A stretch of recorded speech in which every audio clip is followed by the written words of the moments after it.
la partie sur la philosophie pure et dure. Est-ce que tu voulais revenir sur un sujet sur la question des philosophes ou ça va? Pour moi, ça va. Pour moi, on est bon. Ok, parfait. Donc on va pouvoir commencer à des questions un petit peu plus vénères, un peu plus terre à terre, du terre-terre d'aujourd'hui. Et on va commencer avec du lourd, avec la question du corps et de la prostitution. En fait, il y a une phrase qui, moi, me sort des trous de nez depuis pas mal d'années. Et je voulais qu'on en discute. C'est la phrase une prostituée vend son corps. Ah oui, oui, oui, oui. Et moi, je voulais que tu nous expliques ton point de vue sur la Alors, question ouais, et pourquoi ouais. c'est a priori n'importe quoi. Alors, en fait, c'est une phrase qui vient beaucoup des abolitionnistes, hein. Les abolitionnistes, c'est des gens qui veulent voir toute l'industrie, enfin tout le sexe monnayé disparaître. Donc vraiment, ceux qui sont hardcore contre tout ce qui est prostitution, même porno parfois, Mm. etc. Et en fait, la prostituée vend son corps, c'est vraiment dans le sens charnel. C'est en mode on ne te respecte pas, on utilise notre corps de façon payante. Enfin, genre, ce qui est absurde dans cette phrase, c'est que déjà, bon, c'est pas des organes, hein, on a bien Bah compris, ouais, mais on vend tous notre corps. On vend tout notre corps pour le travail, on n'a pas le choix. oui, Je c'est veux le dire, principe. si on veut gagner de l'argent, on va utiliser une partie de notre corps, que ce soit le cerveau, que ce soit les mains, que ce soit n'importe quoi, ça dépend où tu travailles, voilà. Mais chez les prostituées, le problème, c'est que bah, du coup, ça enlève un peu le sacré à la relation sexuelle, tout ça. C'est euh, c'est problématique, quoi, vu qu'on le vend, alors qu'en fait, on vend des services et non pas notre corps. On peut pas vendre un corps. Bien sûr. Mm. J'ai ma souris sur Vera. Ah ouais. Ah oui, c'est vrai, elle est là. Elle est là. Je suis désolé. Voilà, je la retire. Ah oui, tous les travailleurs vendent leur corps, Tout à bien fait. sûr, évidemment. Bah, d'ailleurs, moi j'avais un parallèle. Alors, il est peut-être pas très exact, hein, mais je voulais quand même qu'on prenne cet exemple-là. Techniquement, une infirmière ou un masseur, elle a une pratique, elle rentre dans l'intimité d'un patient avec Mhm. consentement, dans la plupart du temps, enfin dans l'espoir qu'elle le fasse avec consentement, dans le but de soit de provoquer un plaisir, soit de proposer un soin. Et je trouve que le parallèle avec la prostitution est quand même pas forcément ultra pertinent, mais qui semble logique, c'est qu'on va pas imaginer une infirmière vendre son corps. Alors que Non, finalement, elle rentre dans l'intimité, elle offre du temps et du contact physique avec un patient dans le but de son bien-être, dans la majorité du cas. Et en fait, mais vraiment, ouais. Le problème avec bah, les travailleuses du sexe, du coup, c'est que le problème, c'est l'acte sexuel en lui-même, oui, quoi. c'est le Tant qu'il n'y a tabou. pas d'acte sexuel, tout va bien. Voilà, c'est ça. Tout va bien. Mais Et c'est ça, d'où aussi le problème, par exemple, pardon, je dérive un peu, mais de ce qu'on appelle les sugar babies, etc. Ou même, on avait tendance à dire que les escortes ne vendaient pas leur corps, tout ça, qu'il n'y avait pas de sexualité, tout ça, pour polisser un peu le machin, alors qu'au final, la sexualité, elle est au cœur de tout ça. ouais, c'est clair, hein. Mais moi, du coup, en fait, ce qui me choque très très fortement dans ce débat, c'est que on considère que l'action déterminante dans l'évaluation de l'activité, ça soit la sexualité, enfin vraiment le sexe en tant que tel, alors que Hum, finalement, hum. ça n'a aucun sens de diaboliser par principe, sans argument, une activité. Ça ne veut pas dire qu'il faut forcément dire que la prostitution c'est génial, qu'il n'y a que des avantages, tout ça, mais moi je vois. Après, encore une fois, je ne suis pas bien placé pour en parler parce que je ne peux pas me prostituer étant donné que je suis un homme. En tout cas, c'est très peu probable que j'y arrive et que je puisse savoir ce que ressent une femme qui se prostitue. Mais a priori, dans la prostitution, le niveau de difficulté et de souffrance est très élevé, mais je pense qu'il serait difficile de dire qu'il est moins élevé que dans d'autres métiers du même niveau. En tout cas, c'est des souffrances qui sont différentes. Et si on refuse la souffrance chez les prostituées, dans ce cas, il faut refuser la souffrance chez beaucoup d'autres métiers. Et ça veut dire être équitable, en fait, d'être dans une logique d'égalité. Si on interdit la prostitution, bah, il faut aussi interdire les infirmières qui nettoient la merde sur les murs parce qu'ils sont dans un endroit où c'est dégradant. Il faut interdire les personnes qui passent le balai pendant des heures en souffrant du dos parce que, encore une fois, c'est dégradant et qu'ils sont dans un milieu qui sont désagréables. C'est toujours pareil. Soit on est Et, cohérent, soit on oui, l'est pas. mais en fait, le problème, c'est que on considère que les prostituées sont forcément des victimes. Oui, oui. Que, surtout parce que ça vient En fait, du fait qu'il y ait des trafics, ça on est d'accord, mais du coup, c'est Mm. pas de la prostitution, c'est de la traite d'êtres humains, Oui, au même titre que l'esclavagisme moderne, en fait. C'est pareil, ouais, hein, c'est pareil, sauf que il y a cette grande idée colportée par la société, c'est que toutes les prostituées sont forcées et toutes les prostituées ben, sont dans un trafic. ouais, Et ce n'est pas, enfin, il y a des prostituées qui le font d'elles-mêmes. Il y a des souffrances, oui, mais comme dans tous les métiers, en fait. Après, on peut pas non plus dire que c'est un métier exactement bien sûr. comme un autre, même si ça serait bien de le normaliser un peu plus, C'est quoi. ça, c'est que je pense qu'il faut, enfin, faut vraiment signaler que c'est pas un métier anodin, c'est pas un C'est métier ça. simple, c'est pas un métier qui offre des perspectives très très poussées. Mais ça, moi, je pense qu'il faut considérer que c'est un métier et surtout, il faudrait qu'on se bouge un peu le cul sur la légalité et la législation. Parce qu'aujourd'hui, il y a un truc un peu aberrant en France, c'est que se prostituer, c'est légal, consommer la prostitution, c'est illégal. Oui. Et ça, c'est assez original. Après, on sait pourquoi ça a été fait, c'était pour protéger en fait les prostituées et leur permettre d'avoir une fiscalité. Et en Mm. fait, du coup, c'est les hommes, parce que c'est principalement des hommes qui consomment la prostitution, c'est souvent les hommes, du coup, qui se retrouvent arrêtés parce qu'ils ont consommé et pas les prostituées. Donc ça, c'était quand même pas Mais mal. en soi, c'est une loi qui sert à rien parce qu'il Oui, faut choper le mec en flagrant délit. tout à Et fait. ça demande beaucoup trop d'investissement de la part des policiers de faire ça, quoi. Et C'est puis, ridicule. je suis même pas sûr que ça soit applicable parce que même si t'es en flagrant délit, je pense que c'est ils s'en foutent. Bah, il faudrait vraiment que tu vois la relation sexuelle, l'échange d'argent, tout ça, Bah quoi. ouais, C'est un peu compliqué. bah ouais. Donc forcément, c'est juste une, encore une fois, c'est juste une loi qui casse les couilles et qui sert pas à grand chose. Et si on justement on permettait à ces personnes-là, à ces femmes-là qui travaillent aujourd'hui dans des situations très délicates, très difficiles, alors qu'on a des solutions et on sait qu'il y a des solutions qui existent à l'échelle globale pour aider leur bien-être et rendre ce métier plus accessible et moins dangereux, bah c'est dommage de ne pas le faire. C'est dommage de rester bloqué dans un statu quo et dans une hypothèse un petit peu infantilisante des travailleuses du sexe. Hum, Mais hum. c'est compliqué. Ça, c'est une question qui est compliquée. Parce que Ouais, c'est souvent, en fait, le problème, c'est que c'est souvent ceux qui ne le font pas qui en ouais, parlent. Et on a tendance à beaucoup plus écouter à la parole de ceux qui ne le font pas que ceux qui le font. Et du coup, parce qu'en même temps, c'est très stigmatisant aussi de bien dire, ah, sûr, moi, je suis prostituée, moi, je suis c'est clair. machin. Et du coup, ouais, on arrive à, en fait, il n'y a pas de solution, quoi. On est toujours dans, tant qu'on stigmatisera tout ça, il n'y aura pas de solution. Ouais, c'est clair. D'ailleurs, toi, du coup, enfin, techniquement, tu ne te prostitues pas. Non, Tu non. offres un service online. Mhm. Et toi, qu'est-ce que tu as envie de répandre? Souvent, on va dire que les personnes qui font ce genre d'action se prostituent aussi parce qu'il y a le côté sexuel Ah, mais il y a toujours. pas. Moi, je trouve qu'il faut arrêter aussi de dire prostitution comme un gros mot, en Oui, tout fait. à Une fait. pute, c'est pas une insulte, en fait. C'est On est tout bien simplement d'accord. ça. C'est que il y a des gens qui disent oui, c'est de la prostitution virtuelle. Et j'ai envie de te dire oui, et alors? Bah oui, c'est Tu veux ça. dire, au bout d'un moment, ça devient ridicule. Enfin, Bah, c'est vrai c'est. que Oui, si tu veux. aujourd'hui, il y a eu une création de l'insu, enfin, il y a eu une stigmatisation de ce travail très très forte et très très mal vue. D'ailleurs, un truc que j'ai jamais compris, c'est pourquoi on stigmatisait les professionnels du travail du sexe et pas les consommateurs. J'ai jamais compris pourquoi c'était dans ce sens-là. J'ai l'impression que consommer de la prostitution, c'est normal, pas grave, alors que se prostituer, ça, c'est vraiment très grave. Et j'ai jamais compris comment ça se faisait que c'est toujours les mêmes qui prennent sur la gueule, alors que finalement, le plus honteux, on pourrait. Enfin, s'il devait y avoir de la honte à faire ça, ça serait chez les consommateurs. J'ai jamais Mais en compris fait, ça. c'est parce qu'en fait, on voit plutôt les hommes qui vont consommer chez les prostituées comme des pauvres mecs, tu vois. Genre, c'est plutôt la personne qui Ah n'a oui, pas le choix. Tu vois, c'est plutôt ça. C'est la personne qui n'a pas le choix. Donc, heureusement qu'il y a les prostituées pour les gens-là. Et la prostitution, ça aide contre les violences et les agressions sexuelles. Et ça, c'est ridicule comme argument. C'est absolument bah oui. ridicule. C'est faux. C'est faux. Mais s'il y a encore des choses bien ancrées que bah, les prostituées, elles ont que certains types de clients, alors qu'en fait, on sait très bien que c'est pas vrai, quoi. Bah ouais. D'ailleurs, ça s'observe, hein, c'est que la plupart du temps, on a une sorte de stéréotype de à quoi ressemble le client basique. C'est ça. C'est Et ça. en fait, ce stéréotype, il est complètement à côté de la plaque, hein. Tout le monde, en fait, quasiment tout le monde consomme, d'une manière ou d'une autre, de la sexualité. Donc parfois de manière juste pornographique.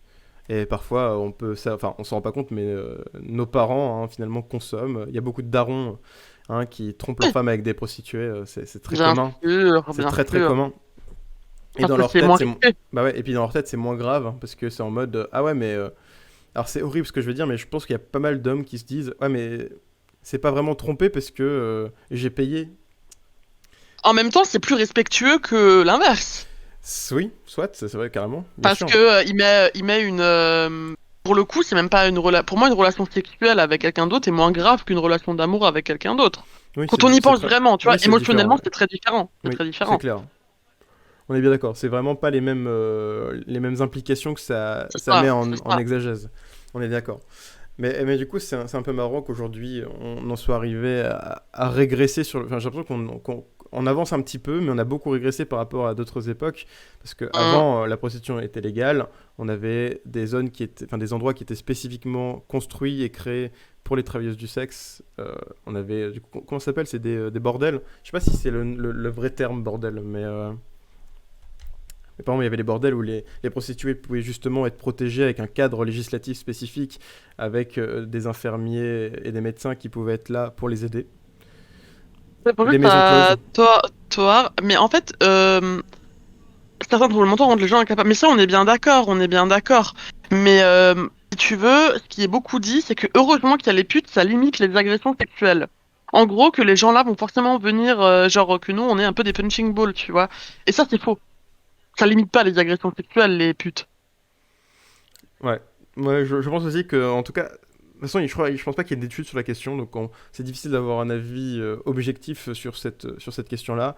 Mais a priori, je pense que ce n'est pas les mêmes consommateurs. Les personnes qui ont des troubles et qui sont des potentiels agresseurs ne sont pas les consommateurs de la prostitution. Du coup, Non, c'est ça, c'est qu'il y a tout, en fait, tout simplement. Tout simplement. Et les maisons closes, en fait, bon, je vais faire un peu ma militante, mais c'est pas non plus la meilleure idée du monde ah parce que ouais? les maisons closes, ça sert à quoi? Ça sert à contrôler en fait la population de prostituées et à les Ah, ficher, etc. Et même maintenant, tu demanderas à n'importe quelle prostituée, elle ne veut pas bosser en maison close, ok. elle veut tout simplement pouvoir bosser en paix.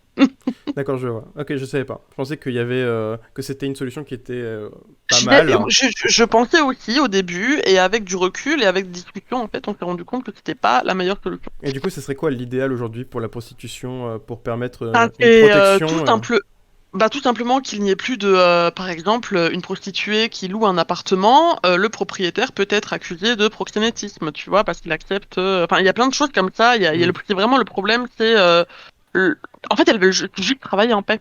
Oui, bien sûr. Genre, ne pas avoir de pression, payer des impôts comme tout le monde, ne pas avoir de pression, et comme un massage, comme quelque chose du genre, Ok, d'accord. comme En fait, travailler. limite, ce qu'il faudrait leur offrir, c'est en fait la possibilité d'ouvrir des cabinets privés. Alors non. Voilà, mais ça, tu peux pas. Tu Bah peux oui, bien toujours sûr. pas, parce que voilà. Mais ça, ce serait idéal en fait. Proxénétisme. Bien Ouais, sûr, mais ça serait ouais. idéal. Mais bon, j'espère que la France et notre législation va évoluer dans le bon sens à ce niveau-là. Bon, c'est mal parti parce que on a Ah quand non, même, non, non. disons qu'on est, en France, on est quand même assez conservateur sur plein de trucs. C'est Ouais. plus drôle que l'État condamne le proxénétisme alors Mm. que c'est lui le plus gros proxénète. Ouais, un petit peu, ouais, Ah ouais. effectivement. Mais du coup, il y a peu de chances que ça évolue dans le bon sens, mais j'ai la croyance que en moyenne, les choses évoluent quand même dans le bon sens avec du temps, par la pression des autres pays. Donc, avec un peu de chance, dans quelques années, ça sera un peu plus normalisé. Et on arrêtera de stigmatiser les gens sur ce genre de problématiques. Du Bah, coup, justement, je voulais juste rajouter un truc pour Chardiel. Justement, il y a des prostituées qui refusent de payer des impôts parce qu'elles considèrent que c'est du proxénétisme d'État et que du coup, c'est ciao, ah, quoi. Et je comprends.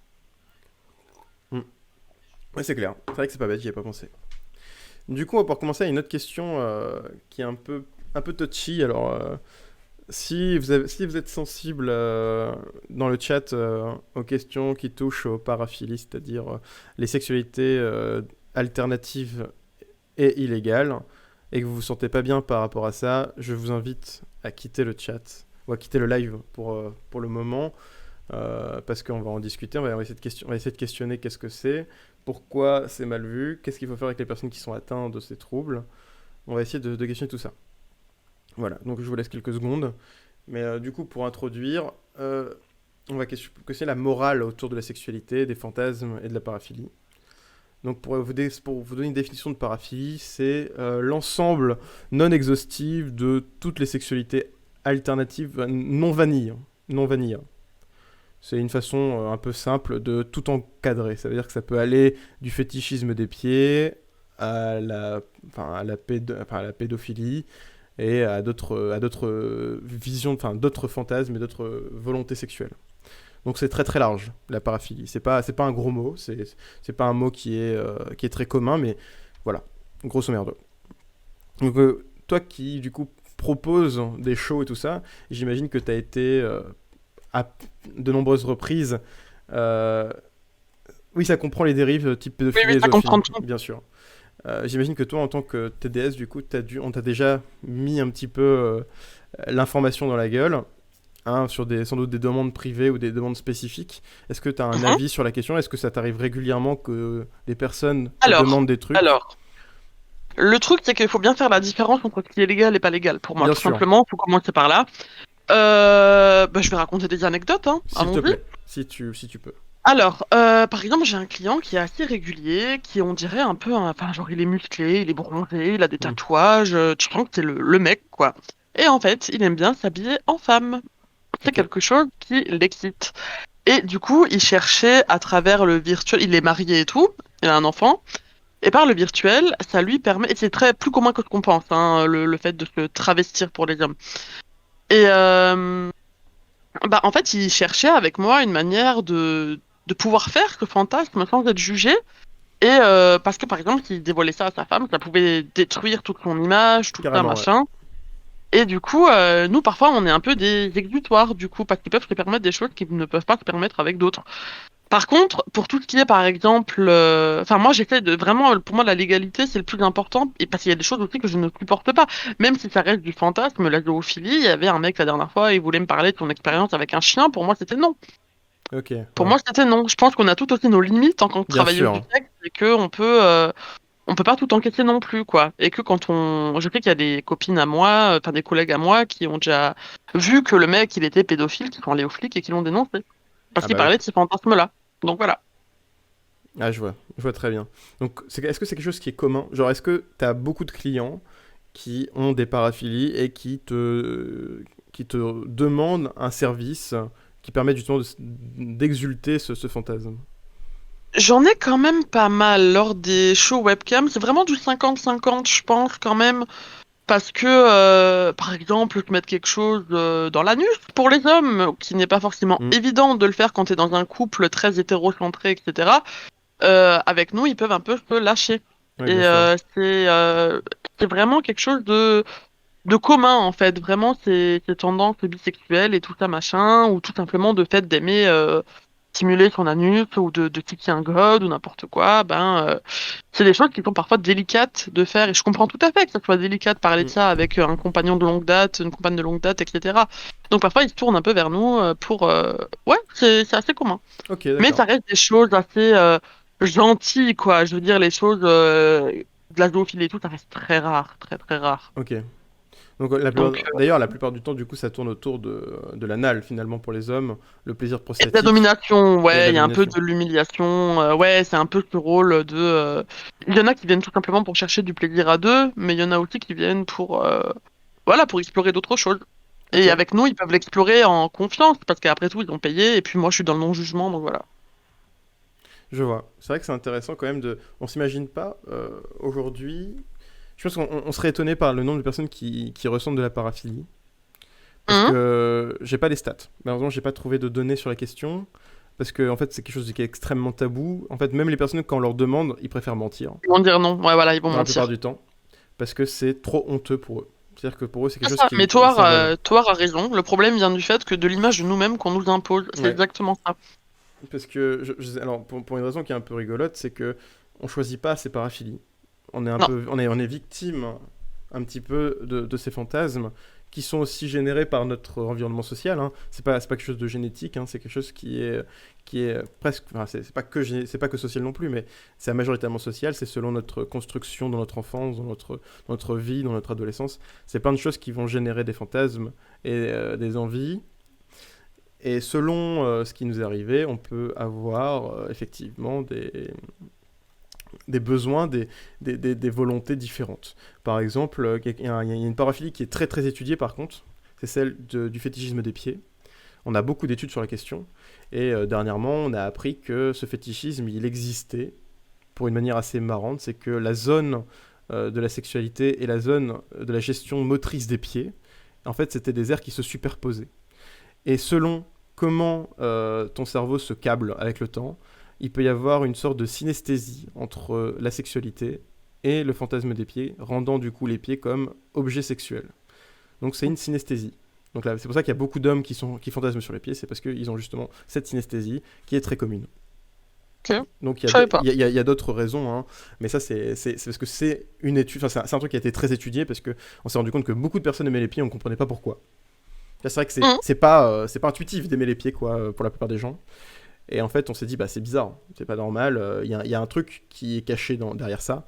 Et du coup, on a découvert que c'était quelque chose qui était du coup plutôt génétique et qui était dû à cette synesthésie.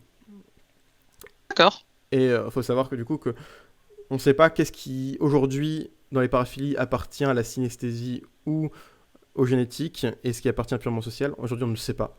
On cherche. Mais le problème, c'est que c'est un milieu qui est extrêmement dur Mhm. à étudier. Les gens sont très, très, très difficiles à atteindre. Ils sont souvent, malheureusement, dans une position défensive. Et pour les personnes qui ont déjà fait des études sociaux ou des études qualitatives, à partir du moment où la personne que tu interroges est dans la défensive, tu ne peux plus considérer comme objectif les informations que tu récoltes. Parce que du coup, il y a des biais, il y a du stress, il y a plein de trucs. Bref, du coup, forcément, c'est un milieu qui est compliqué. Et on va pouvoir se poser une question, c'est les personnes qui sont atteintes des paraphilies, on va dire, illégales, hein, problématiques, dangereuses, comment on fait? Parce qu'il y en a beaucoup, beaucoup plus que ce qu'on croit. Mhm. Si on regroupe toutes les paraphilies illégales, euh, qu'est-ce qu'on fait avec ces personnes-là? Parce qu'il y a un problème. C'est que ces personnes-là, c'est triste ce que je veux dire, mais ils sont victimes de cette paraphilie au sens où ils n'ont pas choisi d'aimer ça. Je pense que si on avait le choix d'aimer ou de ne pas aimer quelque chose, personne choisirait des trucs illégaux.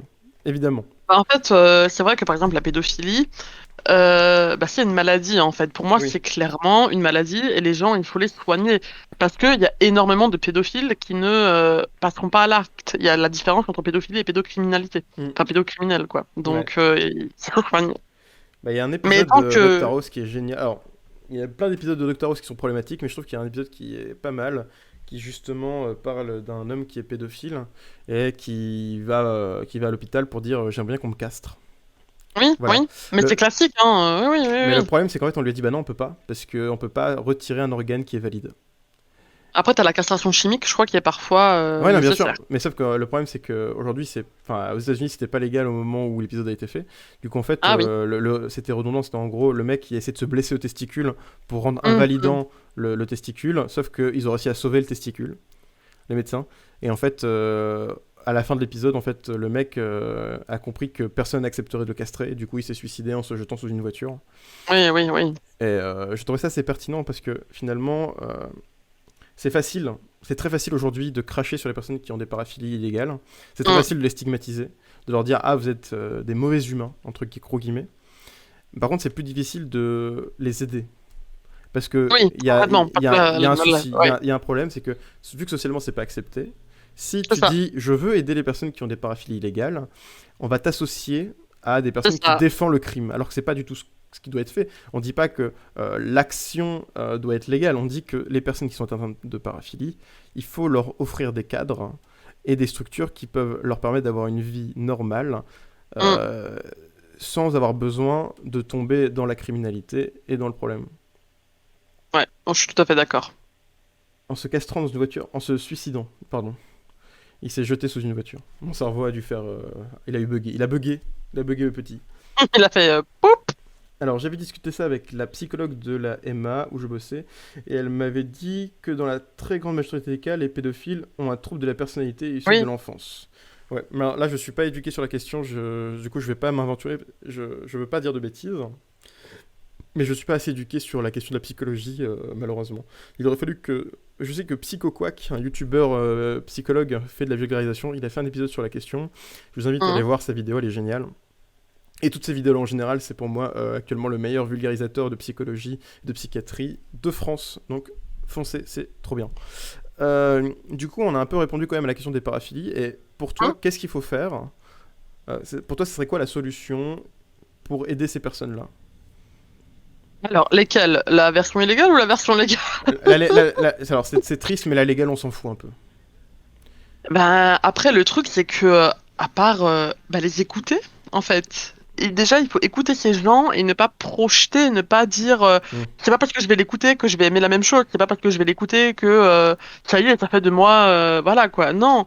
Non, non, non, non, non. Je pense que l'écoute avant tout, c'est nécessaire parce qu'il y a beaucoup de gens avec les paraphilies qui en souffrent. Bien sûr, Et, ah, carrément. donc, c'est compliqué. C'est compliqué pour ces personnes-là et elles se font déjà tellement jeter la pierre par la société que voilà quoi. Ouais. Moi, parce que c'est une question que je me suis posée quand même pas mal, hein, parce que j'ai lu pas mal d'études sociologiques sur la question. Et a priori, actuellement, la plupart des personnes, ce qu'ils voudraient faire, c'est considérer que ce soit vraiment du coup un trouble, une maladie, pour Oui. que du coup ça soit encadré en tant que tel, et que ces personnes-là puissent du coup avoir accès à des soins et à des structures spécifiques et spécialisées Mm, dans le domaine des paraphilies.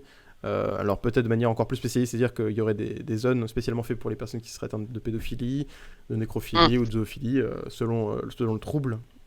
mm, mm, Parce qu'en mm, mm. fait, des paraphilies illégales, il y en a un paquet, hein. On s'en rend pas compte, mais il y en Oui, a ouais, beaucoup. ouais. Il y en a vraiment beaucoup. Même des légales d'ailleurs, il y en a beaucoup aussi.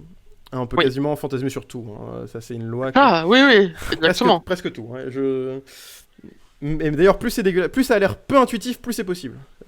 Ah, j'avais vu un reportage sur quelqu'un qui était passé, qui avait genre une fétichisation pour les ballons de Ah, mais baudruche. non, mais il y en a beaucoup. Ah, tu connais pas sur internet? Il y a un... Alors, c'est un Oui, délire. j'ai appris ça. Si, si, c'est les. Putain, c'est un nom. C'est un délire avec Ouais, les c'est un furies. nom. Mais oui, c'est Pas les. que, pas Non, mais que. je sais, mais c'est parce que ça a été popularisé par le domaine Fury. Ah, d'accord, Et ok. après, du coup, ils se sont un peu émancipés du coup du mouvement Fury. Putain, c'est comment? C'est les flots. Les vlos. Oh, je sais plus. Mais c'est vrai, c'est que t'es pas mal. C'est que ouais, ils ont un vrai délire avec les ballons. Ça, c'est fou. C'est incroyable. Mais bon, pire, ça, c'est mignonné. Hein. C'est pas très. C'est pas grave, quoi. Oh, pas mal, toi. Pas mal comme idée. Écoute et soutien psychologique, après c'est borderline, mais peut-être des trucs qu'on peut mettre en place. Je pense notamment à la nécrophilie, peut-être on peut peut-être donneur d'organes, il y a peut-être moyen de devenir cadavre pour plaisir. Ah, oui, je sais pas. C'est vrai Arrête, que tu ça fais de la prostitution et de la nécrophilie en même temps, mais ça va plus là. Où vas-tu? Où vas-tu? dur, je sais pas. Moi, j'ai pas d'avis tranché sur la question, j'essaye juste de pas être dans le jugement. Je pense qu'il faut éviter de juger. Pareil. Les looners, c'est ça. C'est ça, ouais, c'est ça. Mais ouais, non, j'essaie de pas juger parce que, encore une fois, je pense que je suis pas. Qui suis-je pour juger les personnes qui ont ce genre de troubles? Ah. Je suis pas, j'ai pas les outils pour le faire. Donc je peux seulement essayer de comprendre un petit peu leur point de vue pour essayer de les aider au maximum. Et je pense que Exactement. c'est ce qu'il faut faire dans le futur, c'est d'essayer de moins stigmatiser les personnes qui sont atteintes de ces troubles pour pouvoir les soutenir et les aider au maximum pour qu'ils aient une vie normale. Mm. Voilà, on a un peu fait le tour de la question, je trouve que c'est pas mal. Si vous avez des questions, n'hésitez pas. Et là, on va passer à une autre question un petit peu touchy, mais qui me semble être ultra importante, c'est la question de l'éducation chez les enfants. Comment éduquer sexuellement les enfants? Pourquoi le Mm. faire? Et à quel point aujourd'hui c'est nécessaire si ça l'est? Ah oui, non, mais ça l'est, on est bien d'accord qu'aujourd'hui, éduquer les enfants, c'est la base. Mais le problème, c'est que, encore une fois, on a peur en fait. On a peur d'en faire des pervers. Ouais, On a peur que si on les éduque trop au plaisir, non pas juste à la reproduction, on en fera des gros pervers. Alors que bon, déjà, ils n'ont pas besoin de nous pour le devenir. Mais c'est sûr.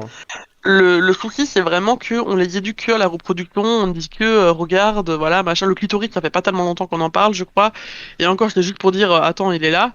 Mais vu qu'on est très hypocrite en France, ben en fait l- enfin les pauvres gamins ils sont lâchés dans la nature à 14-15 ans avec Internet, ils ont accès à tout, ils ont accès à la pornographie et à tout et personne les éduque quoi. Ouais, Personne les éduque là-dessus. c'est vrai. Moi je suis d'accord. Mais là, du coup, il y a une question qui va être un petit peu compliquée. Quel âge? À partir de quel âge on peut commencer à questionner la sexualité? Moi j'ai un avis, je le donnerai après. Mais du coup, je suis curieux de savoir le tien en avance. Alors, la sexualité en tant que juste plaisir ou avec la pornographie, tout ça machin? Moi, quand je parle de sexualité, je parle de manière très très large. L'éducation sexuelle de manière primaire du terme. Moi, je pense qu'il faudrait quand même commencer déjà à la puberté en fait, au collège, un peu peut-être vers la cinquième, ça me semble, même déjà la sixième en fait. Mais je pense qu'il faudrait faire vers là déjà un peu, parce qu'on va pas se mentir, à une dizaine d'années, t'as déjà un peu des ressentis, des choses qui arrivent. T'es plus vraiment un enfant à l'heure actuelle pour moi à 10-11 ans quoi. Enfin, tu vois bien à 13 Oui. ans, déjà à partir de 13 ans, tu peux aller sur TikTok, tu peux aller partout. Et là, tu en vois des choses, tu en entends des choses, donc autant le faire avant un peu. Bah, moi, genre, peut-être que je vais choquer pas mal de personnes, et tant pis. Moi, je pense qu'en fait, il faut commencer l'éducation sexuelle beaucoup, mais alors beaucoup plus tôt que ça. Pourquoi? Parce qu'en fait, la sexualité, on a toujours imaginé que la sexualité émergeait à l'adolescence. Alors en fait, c'est une erreur. La sexualité émerge dès les premiers pas. C'est même une des premières choses que l'enfant découvre avec son corps. En fait, la masturbation enfantine, c'est tout de suite, quasiment, hein. Le fait de découvrir son Ouais, pénis ou ses lèvres, son vagin, son clitoris, hein, c'est quelque chose qui est quasiment instantané. Et parce qu'il y a la compréhension du corps, il y a la décompréhension de où est-ce que mon corps se situe dans l'espace, que c'est mon corps, que c'est pas celui de quelqu'un d'autre. Et cette question-là, en fait, ils arrivent très tôt. Donc ça veut pas dire qu'il faut éduquer les bébés à la sexualité, c'est pas ça qu'il faut dire. C'est-à-dire que, en fait, la question de la sexualité existe déjà dès la naissance. hum, hum. Et la masturbation chez les bébés, elle est commune. C'est que tous les bébés quasiment se masturbent parce qu'ils découvrent leur organe. Donc c'est pas de la masturbation dans le sens où ils vont essayer d'éjaculer ou de prendre du plaisir. C'est vraiment de la masturbation au sens je touche mon pénis ou je touche Oui, c'est mes lèvres et mon normal, quoi. Oui. clitoris. Je sais qu'il y a quelque chose et je ressens quelque chose de différent que sur le reste de mon corps. Il y a une sensation qui est unique que je ne retrouve nulle part d'autre. Voilà, c'est tout. Et je pense que cette question-là, en fait, faut l'aborder aussi chez les enfants. C'est-à-dire qu'il ne faut pas leur expliquer ce que c'est forcément, mais il faut leur montrer que ça existe, que c'est possible, que c'est pas unique, que c'est pas juste eux qui ont ça et que c'est un truc qui n'existe pas, tu vois. Donc je pense Ouais, que c'est vrai. il faut leur dire ça c'est un organe, donc, sans être forcément dans le côté scientifique ou quoi que ce soit, faut dire voilà ça c'est possible, ça existe. C'est tout. Et dès qu'on arrive vers des âges un peu plus avancés, genre 6-7 ans, commencer à introduire les questions de la sexualité au sens des interactions sociales avec les autres enfants, parce que c'est à partir de cela qu'ils vont commencer à se construire socialement de manière beaucoup plus rapide. Et c'est à partir de cet âge-là qu'ils vont commencer à avoir les premières interactions dans le domaine de la sexualité. Donc ce ne sera pas forcément comme nous on l'imagine, parce que nous on est des adultes et que nous on a une vision de la sexualité qui est très développée. Eux ils vont avoir une vision de la sexualité beaucoup plus simple, en sachant que la sexualité c'est très large, hein. Ça peut être déjà prendre du plaisir à un câlin finalement. Un câlin c'est déjà une forme de sexualité très très spécifique, même si ça semble être un petit peu borderline de dire ça comme ça, mais le fait de ressentir le plaisir par le contact physique, Hum. c'est une forme de sexualité qui est non sexuelle. Et ça, je pense qu'il faut aussi l'intégrer dès le plus jeune âge. Et quand on arrive dans les prémices de l'adolescence, il faut rentrer clairement dans le sujet et leur expliquer ce que c'est, les risques, pourquoi on le fait, pourquoi il faut qu'ils attendent ou pourquoi il faudrait qu'ils attendent pas, quelles sont les règles, quelles sont les normes, qu'est-ce qui est normal de faire, qu'est-ce qui n'est pas normal de faire. Forcément sans non plus les stigmatiser, hein. Je dis Hum, attention, c'est hum. toujours pareil. Mais en fait, je pense qu'il faut adapter la sexualité à chaque âge, mais qu'il n'y a pas d'âge pour commencer. Il faut juste adapter le discours à la compréhension de chaque personne qui serait en aptitude à être éduquée.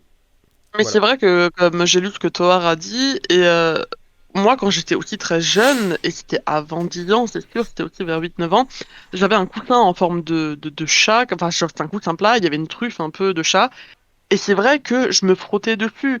Et le truc, c'est que j'avais honte, mais comme dit Tora, on n'est pas les seuls, en fait. On n'est pas les seuls, on a tous fait des choses du genre. Oui, Et vu qu'il n'y avait pas d'éducation, vu qu'il n'y avait rien, ben, le problème, c'est que bah, tu ressens un genre de culpabilité tout à fait. inutile. Non, mais ça n'a aucun sens, en fait, alors que c'est juste naturel. Et que c'est vrai que si on n'en parle pas aux jeunes enfants, ben, peut-être que même il y aura un rapport à la sexualité qui sera pas forcément très Bah, sain pour la suite non plus, c'est quoi. même plus fort que ça, c'est que une des raisons du pourquoi je pense qu'il faut qu'il soit, en fait, comment dire,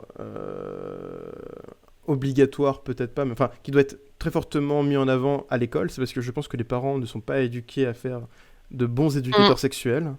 c'est Et ça. la plupart du temps, en fait, c'est même le contraire, hein. La plupart des parents ne sont pas bons. Bon, moi j'ai eu de la chance, moi mes parents Pareil, ont été pareil. très très bons sur la question, mais de ce que je vois de mon environnement social, la plupart des parents ont été mauvais sur cette question-là. Et du coup, vu que les parents sont mauvais dans la majorité des cas, il faut que l'école prenne en charge d'une manière ou d'une autre la sexualité des enfants pour les protéger et leur aider à avoir une vie sexuelle épanouie dans le futur. Et ça, c'est super important parce que en Mm. plus, surtout en plus, ça va aider aussi les personnes à comprendre leur sexualité, parce qu'il y a une autre question qu'on n'a pas encore soulevée, c'est la question de ce qu'on aime ou de ce qu'on n'aime pas. Et on se retrouve avec des personnes qui se rendent compte qu'ils sont homosexuels ou autres très tardivement, Mm. parce qu'en C'est fait, vrai. ils n'ont jamais eu l'occasion d'en discuter et d'être éduqués à la question. Alors que si on les avait éduqués beaucoup plus tôt, peut-être qu'ils auraient pu avoir des indices beaucoup plus tôt et aujourd'hui être beaucoup mieux dans leur peau et beaucoup plus intégrés à la société, parce qu'ils auraient eu plus de temps à l'adolescence pour faire ce cheminement intellectuel. Parce que le faire tardivement, c'est plus compliqué. Plus on attend pour faire Mm. une révolution sexuelle, entre guillemets, plus cette révolution sera douloureuse et chronophage. Donc voilà. Faire aussi éduquer très tôt à la question du consentement, bien sûr. Ah oui, le consentement. Évidemment, évidemment. Bien sûr, le consentement, ça devrait être même une des premières choses qu'on apprend du coup dès l'enfance. Oui, même juste un an, si Ouais, bien sûr. machin veut te faire un bisou et que tu veux pas, ben tu le dis, quoi. Mais ça, malheureusement, les enfants, eux, n'ont pas le droit de dire non à un contact physique, t'as l'impression, et c'est pas normal. Ouais, Jérémy, t'as raison, hein, c'est sensualité, c'est pas sexualité que j'aurais dû dire. C'est vrai, c'est la sensualité du coup. Mais oui, parfaitement. D'ailleurs, il y a un truc qu'il faudrait qu'on rappelle aussi aux parents, c'est que si vous n'écoutez pas vos enfants même très tôt aux questions du consentement de ce que l'enfant veut, il faut pas s'étonner si plus tard il a du mal avec le consentement quand vous lui demandez de faire quelque chose et qu'il le fait pas. Mm. Si vous lui offrez jamais de moment où le choix est possible dès son plus jeune âge, c'est pas étonnant que plus tard, quand on lui demande de faire des choix, il fasse ce qu'il a envie et pas ce qu'il doit faire, hein. C'est évident. Alors que si on leur Mm. implique très tôt la question du consentement et la possibilité du choix, là ils vont comprendre qu'en fait il y a des choses qu'on doit faire parce qu'on doit les faire et pas forcément parce qu'on veut les faire. Et ça va durer beaucoup de problèmes, hein. Et forcément ça vient aussi avec ça. Complètement, complètement. Évidemment, un peu que je me rendais pas compte que c'était mal aujourd'hui, avec le recul, je m'en mords les doigts. Bah ouais. Mais oui, non, Euh, mais oui, bien sûr, bien sûr. Mais je pense que t'es pas le seul, en fait, c'est bien le problème. Et vu qu'il n'y a pas eu d'éducation et que tu restes un enfant, c'est compliqué. Bah ouais, de toute façon, la question le jeu du docteur, hein, comme on disait tout à l'heure, c'est un jeu qui beaucoup d'enfants font pour justement Ouais. découvrir de manière. Et parfois, ça dérape. Bah Parfois, oui. ça dérape. Bah, C'est ça. c'est souvent le but, hein, d'ailleurs, je pense, hein. La plupart des enfants, en fait, c'est un moyen pour eux de découvrir le corps de l'autre et sans se culpabiliser, justement. Parce que ça serait très culpabilisant pour un enfant de dire ah, je fais un truc Hum, hum. que mes parents m'ont jamais parlé. A priori, si mes parents m'ont jamais parlé, c'est peut-être pas forcément bien. Des fois, les parents en parlent pour dire que c'est pas bien explicitement. Donc, forcément, on se retrouve avec des enfants qui ont peur de la sexualité, qui ont peur de ce que ça implique et de ce que ça veut dire. Et on se retrouve avec des personnes qui, plus tard, peuvent exploser d'un seul coup et découvrir de manière très rapide leur sexualité au détriment de leur De leur plaisir et partenaire. de leur Et de partenaire. leur partenaire, Tout à fait. complètement. Et ça, c'est dommage, alors que si justement on avait fait les choses crescendo avec transition, on aurait quelque chose de beaucoup, beaucoup plus doux Hum, et calme pour la plupart des personnes. Après, encore une fois, c'est pas magique, hein, je pense pas qu'on puisse régler tous les problèmes sexuels de non, l'humanité juste en non. éduquant, mais je pense que Mais ça aiderait peut-être. Ouais, mais ouais, ouais, ouais. voilà, je pense que clairement, la plupart, actuellement, la majorité des problèmes sociosexuels qu'on retrouve dans notre environnement, c'est dû à un problème d'éducation. En tout cas, dans la majorité des cas, il y a forcément des exceptions, mais je pense que, Hum, hum, hum. franchement, au moins la moitié disparaîtrait grâce à une bonne éducation et des solutions applicables à chaque personne. Ouais, c'est ça. Bref, hein, je pense qu'on a fait le tour, ça c'était pas mal, hein. Effectivement, effectivement. Maintenant, on va parler d'une autre question plus simple, un peu plus léger, même si ça peut un petit peu fantasmer les foules. C'est la question de la rémunération dans le milieu des TDS, de Mhm. qu'est-ce que du mérite aussi. Est-ce que une TDS qui fait 50 vidéos dans la semaine mérite plus d'argent qu'une autre? Est-ce que le fait d'être populaire, c'est de la chance? Est-ce que c'est grâce au travail? Qu'est-ce que c'est? Pourquoi? Qu'est-ce que ça implique de travailler dans le sexe? Est-ce qu'on peut en vouloir au monde de pas réussir? Voilà, j'aimerais avoir ton avis sur la Hmm, question. hmm. C'est très compliqué, c'est un sujet qui fait énormément débat. Alors je vais parler vraiment moi de la rémunération par... Je vais pas parler de la pornographie en tant que telle, je vais pas parler de la rémunération maintenant d'un film porno, parce que là on est carrément dans autre chose, c'est une prod Ouais, qui va te payer. Le souci avec les indépendantes comme moi, c'est que... bon déjà maintenant, il y a beaucoup de concurrents. ouais. Là-dessus, on est d'accord, et il faudra faire quelque chose pour te démarquer. Ça, au final, c'est un peu comme dans tout univers créatif, machin, tout ça. Si tu veux gagner de l'argent, il va falloir que tu sois présente et que tu proposes autre chose. Et ce autre chose, c'est peut-être même pas forcément quelque chose de très original niveau sexualité, c'est peut-être juste une personnalité, quelque chose. Il faut que tu te démarques en fait. Ouais. Et il y a de la méritocratie, et en même temps il y en a pas, dans le sens où effectivement, plus tu seras présent sur tous les réseaux, plus tu seras actif et tout, plus tu gagneras d'argent. Mais c'est à la limite c'est un peu normal entre guillemets, c'est qu'au bout d'un moment tu vas faire une communauté. Même si ça peut prendre du temps, hein. Attention, hein, ça peut prendre énormément de temps. Mais au bout d'un moment, tu vas créer quelque chose si tu es vraiment, si tu travailles assidûment, etc. Après, est-ce qu'il y a de la chance dedans? Sans doute. Est-ce qu'il y a une question de personnalité, de physique, de tout ce que tu veux? Sans doute. Mais il faut. Moi, il y avait un débat en fait dans la communauté des TDS qui était assez énervant. C'était que par exemple, oui, c'est de notre faute si maintenant les clients payent moins qu'avant parce que c'est nous qui avons baissé les prix. Mais si on a baissé les prix, c'est parce que en fait, c'est les clients qui négociaient. Et c'est assez compliqué en fait. On peut pas donner de recette magique dans ce qui marche ou ce qui marche pas. Le problème, c'est que maintenant, beaucoup d'hommes voient les métiers comme mime, comme le fait de faire des shows webcam et tout, comme de l'argent facile, alors que faire payer des gens pour du porno en 2021, c'est pas facile en fait. Oui, c'est C'est pas clair. facile du tout. Bah, surtout Mm. qu'il y a un argument qui revient tout le temps, j'imagine, chez les clients, c'est pourquoi je te paierais alors que je peux avoir ça gratuitement sur YouPorn. A priori, ça doit être quelque chose C'est de très, ça, c'est très commun. ça. C'est très très commun et en fait, ils se rendent pas compte que ils consomment du porno volé, ils consomment des trailers, des petits extraits pour acheter le film. Mais pour eux, Ouais. limite, j'ai déjà entendu des trucs du genre, je paye un abonnement internet alors j'ai le porno gratuit, c'est compris dans l'abonnement internet. C'est Ah, bah. ridicule. C'est ridicule, mais pourtant c'est commun. Ah ouais, ça je l'avais jamais entendu. Mais effectivement, c'est what the fuck comme position ça. Alors, Toar, tu parles des TDS sur des sites de webcam où effectivement, comme Camfor, comme Chaturbate, etc., où il y a eu beaucoup de filles de pays de l'Est, en fait, qui sont venues. Et en fait, des TDS françaises, on existe, hein, on est beaucoup à exister et tout machin, mais c'est pas facile de faire sa place. Et moi, c'est au bout de 10 ans que j'ai réussi à faire ma place, donc c'est de dire que j'en ai chié, quoi. Mais voilà. Je vois. C'est vrai que c'est particulier, c'est une question moi, qui me questionne. J'arrive pas à me rendre compte à quel point la- le travail, en fait, l'investissement personnel va être déterminant dans la réussite. Parce que moi, ce que j'ai remarqué aussi chez pas mal de TDS, c'était qu'il y avait une sorte de tristesse commune à dire ah, je travaille beaucoup, j'investis énormément d'heures et je suis pas rémunéré à l'échelle de ce que je fais. Oui, oui, oui, Et, oui. et c'est vrai que quand on l'écoute, on se dit putain, c'est vrai que c'est triste de devoir travailler 10, 15, 20 heures sur une vidéo pour qu'au final il y a 3 pleu qui l'achètent et que en fait t'as même pas remboursé euh, 1% de l'investissement sur la vidéo. Je peux comprendre que ça soit triste, que ce soit Mhm, difficile, mhm. C'est difficile, c'est effectivement difficile. Après, c'est mais moi j'ai envie de comme dire, bon. on peut peut-être pas forcément en vouloir aux consommateurs directement sur le fait qu'ils achètent pas. Euh, J'arrive pas trop à savoir en fait. En fait, j'arrive pas à me positionner sur qu'est-ce qu'il faut faire dans ce genre de cas. Est-ce que ça doit être à l'État de compenser? Est-ce que faut les aider à changer de marketing? Je sais pas. J'arrive pas à me positionner. Trop compliqué. Bah, le truc, c'est que c'est comme un autre métier, par exemple. C'est comme si tu veux. Bon, là, je parle vraiment du virtuel, hein. Hmm. Bon, déjà, il faut savoir un truc, c'est que le physique aide quand même. Tu vois, Ah genre, bah oui. par exemple, si tu as un physique très classique, très dans les normes et tout, tu auras plus de succès. C'est automatique, hein, c'est quasiment automatique. Plus tu es jeune, plus ça marchera aussi. Merci la culture de la pédophilie. Mais le truc, c'est que il y a pas de, il y a pas de formule magique. Malheureusement, il n'y a pas de formule magique. Et que le TDS aussi, moi je le dis toujours, c'est pas fait pour tout le monde. Hmm. C'est pas fait pour tout le monde. C'est prenant, c'est beaucoup d'investissement, c'est des heures parfois de travail qui te ramèneront à rien. Mais faut pas se dire que ah, je vais me lancer dans le TDS, ah, ça va marcher pour moi. Malheureusement, c'est comme tout autre métier. Parfois, ça marche pas. C'est comme un métier de comédien, un métier de machin. Parfois, ça marche pas.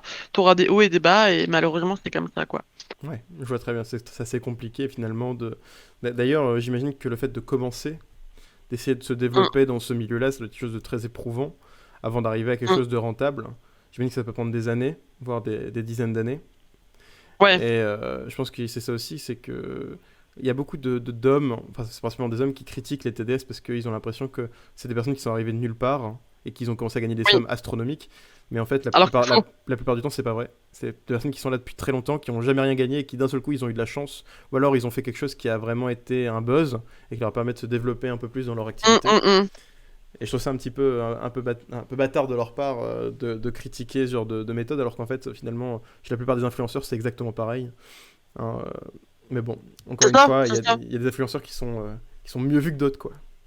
C'est ça. Tu me trouveras sur Instagram, tu verras Flinkam, ou sur Twitter, tu verras Flinkam et tu auras toutes mes infos. Il y a M à la fin. Tu auras toutes mes infos.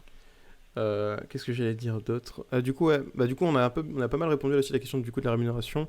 Est-ce que tu voulais rajouter quelque chose sur la question de la rémunération par rapport, je sais pas, à l'évolution dans ta vie, toi, en tant que TDS? Est-ce que tu vois une vraie évolution aujourd'hui? Est-ce que c'est plus dur qu'avant? Est-ce qu'il y a des changements qui t'ont touché ces dernières années? Alors, le TDS s'est beaucoup développé. Le TDS virtuel s'est énormément développé avec des sites comme OnlyFans, Omim, etc. Moi, j'étais sur Camfort à l'époque, hein, ça date. Et en fait, c'était plus que marginalisé. Maintenant, j'ai quand même l'impression que c'est devenu un peu plus normal, mais du coup, c'est aussi stigmatisé dans le sens où effectivement, beaucoup d'hommes pensent qu'on ouvre un OF ou un mime et bam bam boum, plein de thunes, tout va marcher pour nous, il suffit de se lancer, alors que c'est faux.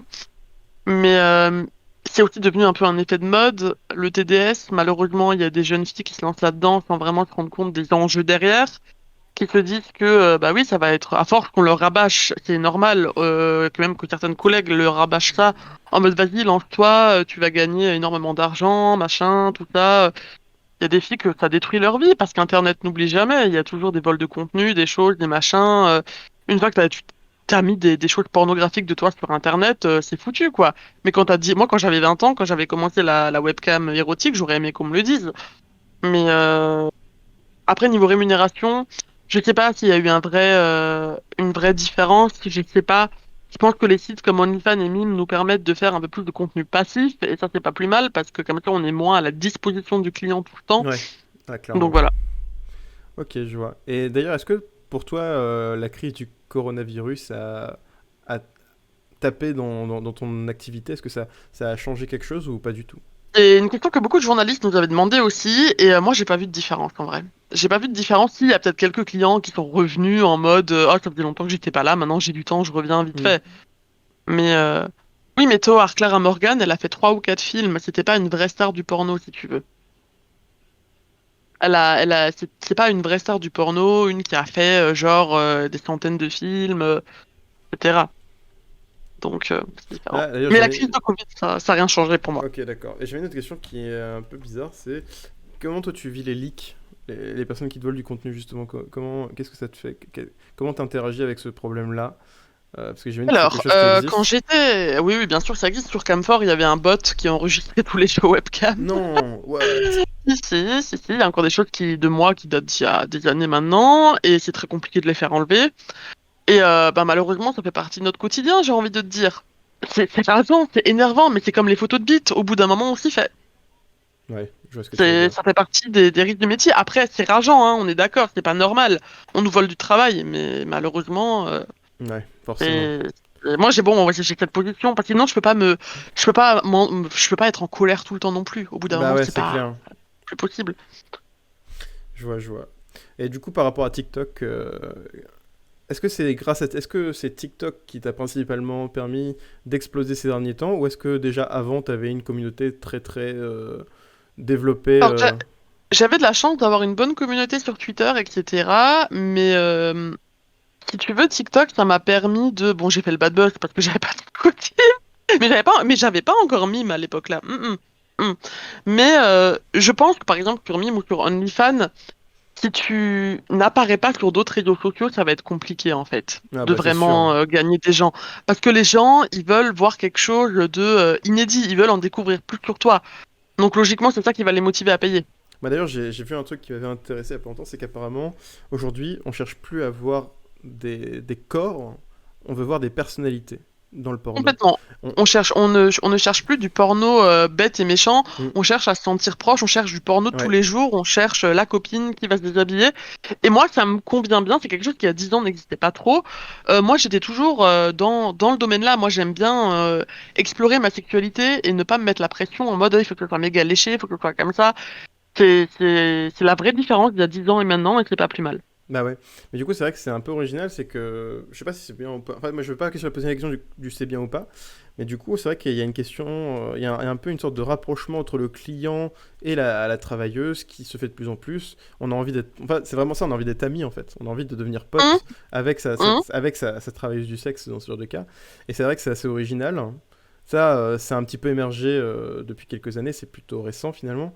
Et c'est vrai que c'est inintuitif aussi. Moi, si j'avais dû parier, j'aurais parié l'inverse, hein. Mais finalement, j'ai l'impression que les gens veulent de plus en plus ça dans leur environnement proche et veulent Oui. se rapprocher et c'est étonnant.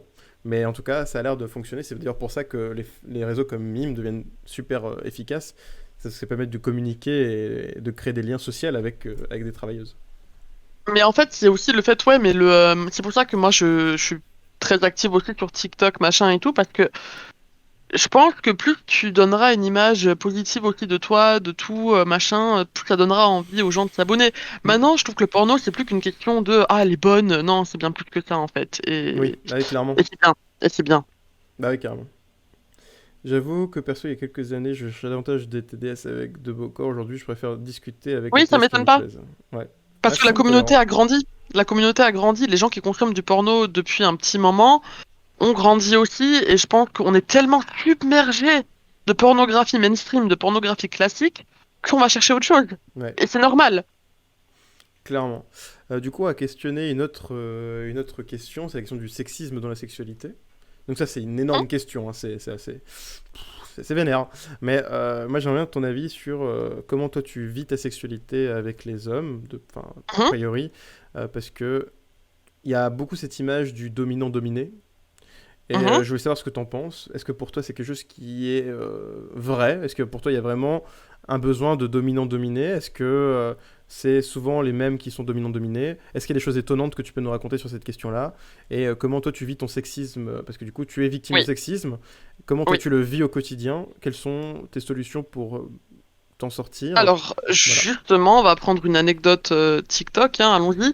À un moment, j'avais fait une vidéo, genre une réponse à un commentaire sur le fait que pour moi, une femme a le droit de voir un homme différent chaque week-end et ça s'arrête là. Les gens, déjà, ce qui est hallucinant, c'est qu'ils ont tout projeté. J'ai jamais dit que moi, je voyais quelqu'un tous les week-ends.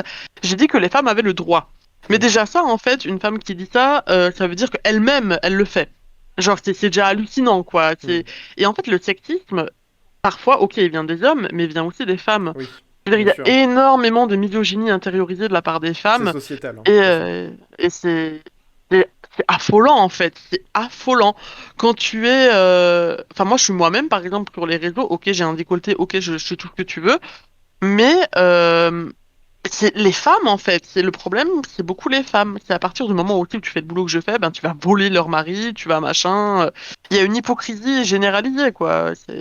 Ah ouais, C'est hallucinant. tu as Ah ouais, raison. ouais. C'est vrai que c'est marrant qu'il y a ça qui revient beaucoup, le côté qu'on vole les partenaires des autres. C'est quelque chose qui m'étonne, encore une fois, que je comprends pas, mais parce que c'est moi qui suis comme ça, mais c'est vrai que c'est quelque chose qui est assez impressionnant, alors que j'ai du mal à comprendre. J'ai remarqué qu'il y a beaucoup de couples monogames qui acceptaient la pornographie,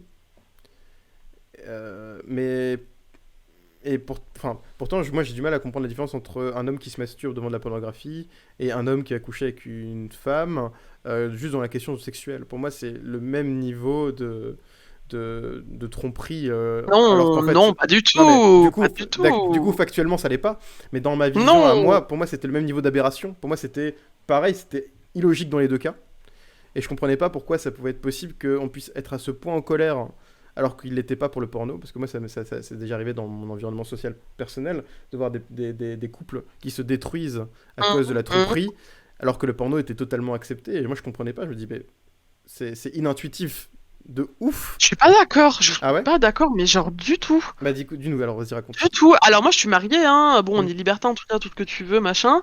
Mais il y a une grosse différence. Après, j'ai connu des couples pour qui, par exemple, même la pornographie, c'était pas possible. Ouais, Par je sais exemple, que ça le fait existe. que l'homme se masturbe et juste se masturbe, genre sans son partenaire, c'était genre grave, quoi. Alors que pour moi, la clé d'un couple épanoui, c'est tout simplement, parfois on a envie de coucher ensemble, parfois on a envie de se masturber l'un sans Tout à l'autre, et fait. puis basta, quoi. Mais ça, c'est encore beaucoup de tabous. Mais en fait, la différence entre tout simplement la pornographie et la tromperie, c'est la question de confiance. Oui, ah oui, C'est bien que sûr. la pornographie, ça reste passif. C'est Le vrai. fait de tromper, c'est actif. J'avais oublié cette variable-là de la question de la confiance Mhm. dans le couple. Mais c'est parce qu'en La fait, de l'actif passif aussi. ouais, il y avait parce que moi j'ai une vision de la question du mensonge qui est particulier aussi. J'en parlerai peut-être un coup en live de ça. Mais je trouve que la plupart du temps, on a tendance à surexagérer la gravité des mensonges dans nos relations sociales, alors qu'elles sont très très communes et c'est des outils qu'on utilise depuis très longtemps. Mais bref, Mhm. ça, c'est pas la question encore. Mais effectivement, j'avais oublié ça, mais donc, du coup, tu as parfaitement raison. C'est vrai qu'il y a cette différence-là, c'est qu'il y a l'action d'être avec une autre C'est ça. personne, alors que c'est très différent d'être avec Et soi-même la question dans le fantasme. du travail aussi, Ouais, parce que tromper quelqu'un, c'est du travail au final. c'est vrai. Ouais, c'est vrai qu'il y a Et il y a une volonté, voilà, il y a une construction de la c'est tromperie ça. pour le cacher, tout ça. C'est vrai qu'on peut rajouter ça dans la question, et effectivement, du coup, ça devient plus pertinent. Et du coup, pour revenir un peu sur la question du sexisme aussi, comment toi tu subis ou tu ressens les clients qui sont très très dans la dénigration, dans le fait de dire que les femmes, en fait, c'est des objets, entre guillemets. Comment toi tu le vis au quotidien et comment tu fonctionnes avec ces personnes-là? Merci à toi, Toar, mon entraînement. En fait, le truc, c'est que, en fait, quand tu fais ton boulot, tu fais ton boulot. Enfin, moi, je fais mon Ah, travail, je fais mon travail. Dans le sens où au bout d'un moment, la morale, justement, et l'éthique, hmm, c'est bien beau, mais moi, je considère que si le mec, mais bon, il faut qu'il me le dise à l'avance, la plupart du temps. Si c'est son fantasme, tu sais, de me traiter de grosse chienne, de grosse pute, machin, tout ça et tout, pourquoi pas? ok. En fait, ça me Ouais. dérange pas. C'est-à-dire qu'il y a une sorte de mindset Mhm, au travail mhm, qui te permet mhm. justement de subir ça sans que ça soit personnel.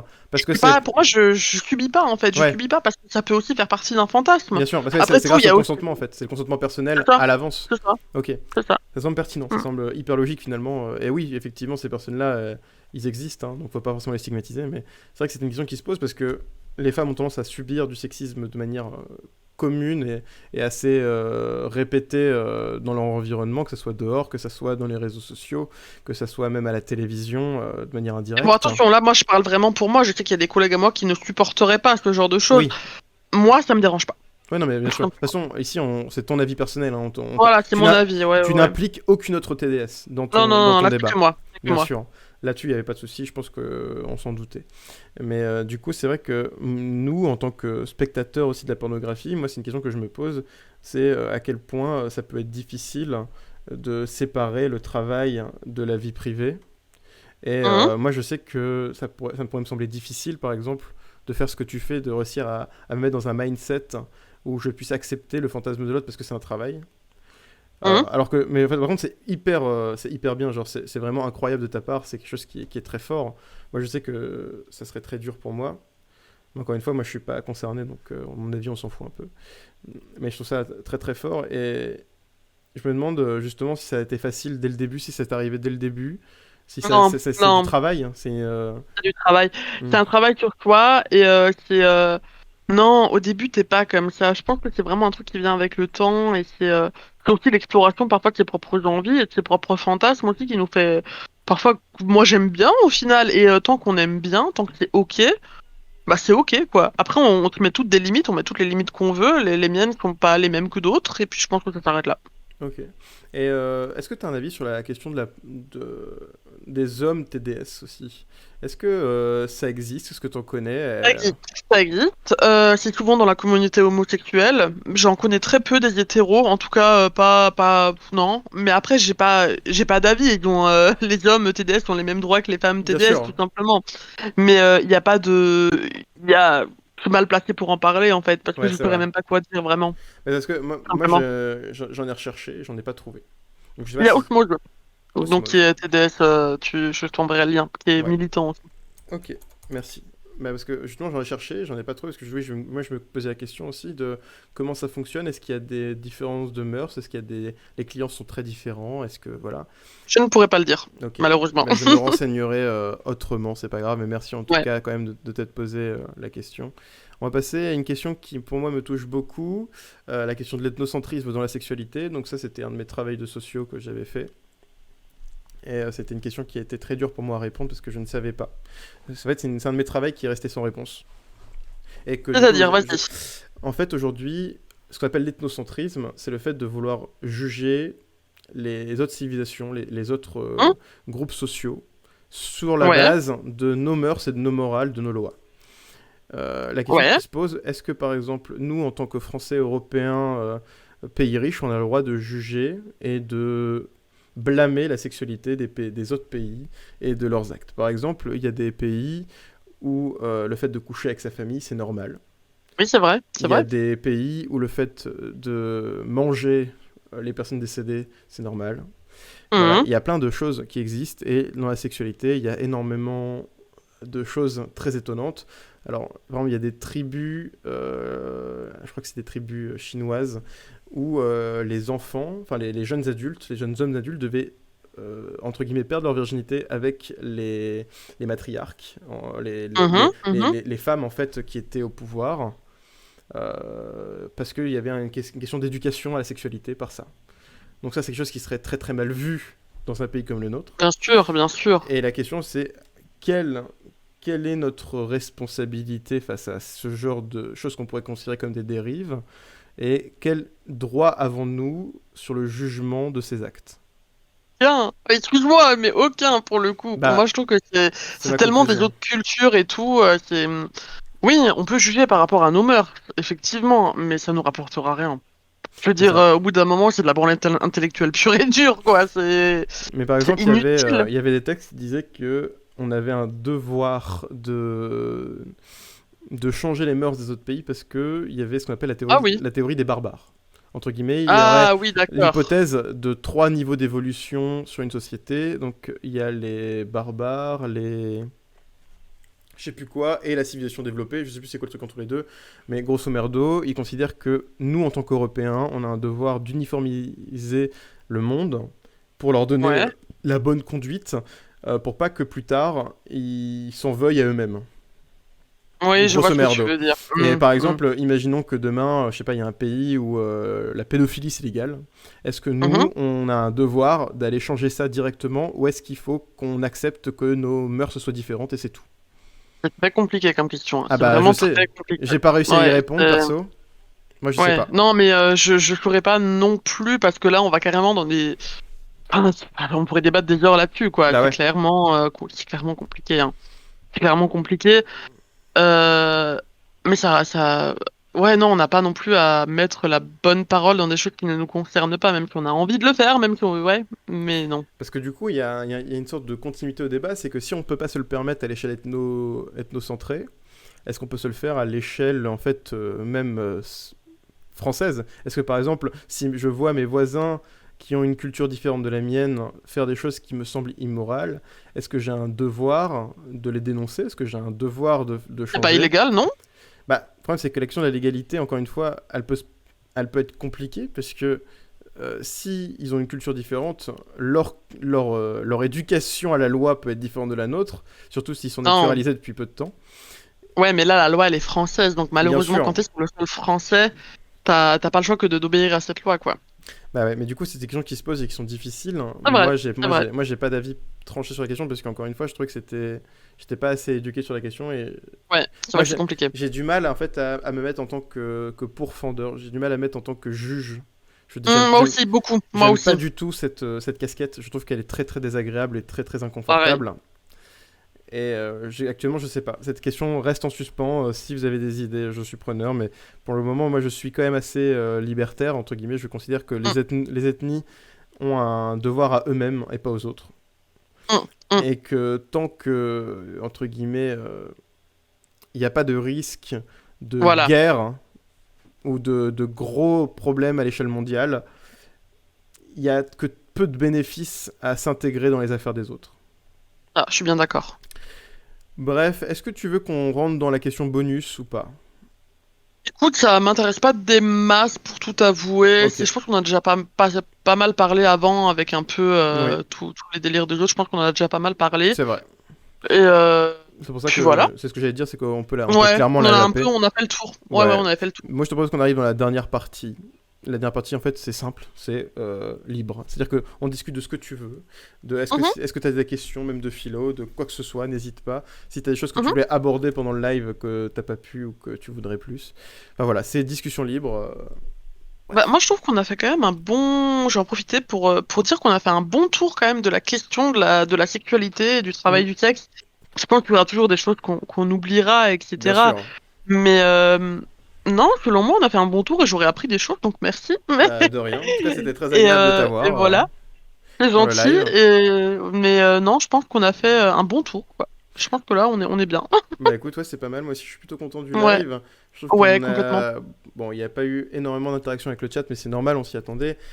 C'était. De toute façon, c'est un peu compliqué de. Ouais, complètement, complètement. De toute façon, moi, encore une fois, je suis pas encore très, très, très, très fort pour faire les deux choses en même temps. C'est-à-dire être dans enfin, dans le divertissement, dans le fait d'être un Twitcher et dans le fait d'interagir avec mon chat, je sais pas encore le faire. Je vais essayer de m'entraîner. Je le ferai Ça peut-être un jour. s'apprendra. Bah Ça ouais. s'apprendra. Puis moi, je suis un bébé, encore une fois, Bien comme tu sûr. disais C'est tout à ça. l'heure. Moi, je suis un Ça. enfant, hein. J'ai 12 ans et demi dans ma C'est ça. tête. Voilà. Super. Mais voilà. Bon, je suis content. J'espère que si vous avez des questions dans le chat, n'hésitez pas à les poser. On est aussi là pour y répondre si vous en avez. En tout cas, on essaiera de les poser au mieux possible. Et voilà. Voilà, voilà. Est-ce que, du coup, de toute façon, t'as pas de sujet, toi, personnel que tu voulais aborder en Non, plus? moi, franchement, c'est bon. Ok. Parce que là, ça fait combien de temps qu'on live, là?